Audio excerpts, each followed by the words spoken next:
வணக்கம் மக்களே.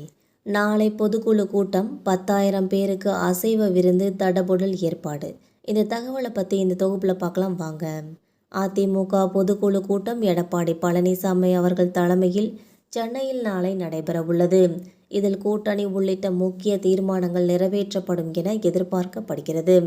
10,000 பேருக்கு மட்டன் பிரியாணி, வஞ்சர மீன் வறுவல் உள்ளிட்ட தடபுடலான அசைவ உணவுகள் தயார் செய்யப்பட உள்ளன.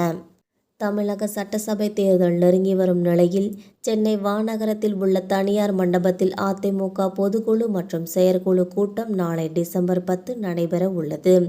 இதில் சட்டசபை தேர்தல் குறித்தும் திமுக அரசுக்கு எதிராக பிரச்சாரங்களை முன்னெடுப்பது குறித்தும் பல அறிவிப்புகள் வெளிப்பட உள்ளன.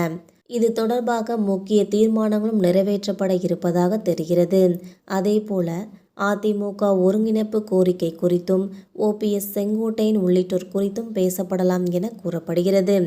அதிமுக ஒன்றிணைய வேண்டும் என வலியுறுத்தி முன்னாள் முதல்வர் ஓ பன்னீர்செல்வம் அவர்கள் சமீபத்தில் டெல்லி சென்று மத்திய உள்துறை அமைச்சர் அமித்ஷாவை சந்தித்து பேசியுள்ளார். ஓ பன்னீர்செல்வம், டிடிவி தினகரன் உள்ளிட்டோரை கூட்டணியில் சேர்க்க அமித்ஷா அவர்கள் வலியுறுத்தியதாக கூறப்படும். இந்த நிலையில் கட்சியிலிருந்து பிரிந்து சென்றோரை மீண்டும் இணைப்பது குறித்து கூட்டத்தில் விவாதிக்கப்படும் என தெரிகிறது.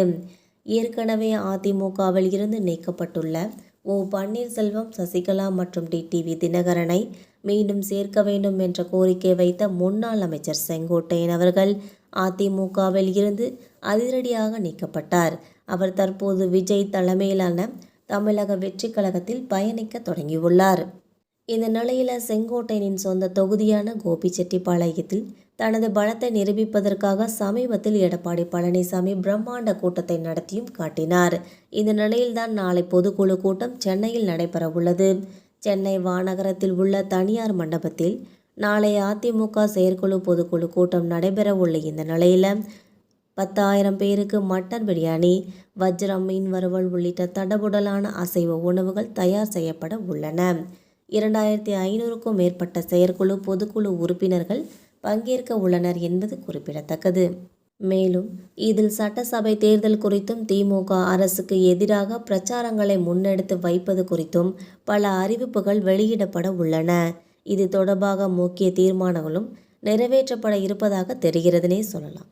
அதேபோல அதிமுக ஒருங்கிணைப்பு கோரிக்கை குறித்தும் ஓபிஎஸ், செங்கோட்டையன் உள்ளிட்டோர் குறித்தும் பேசப்படலாம் என கூறப்படுகிறது.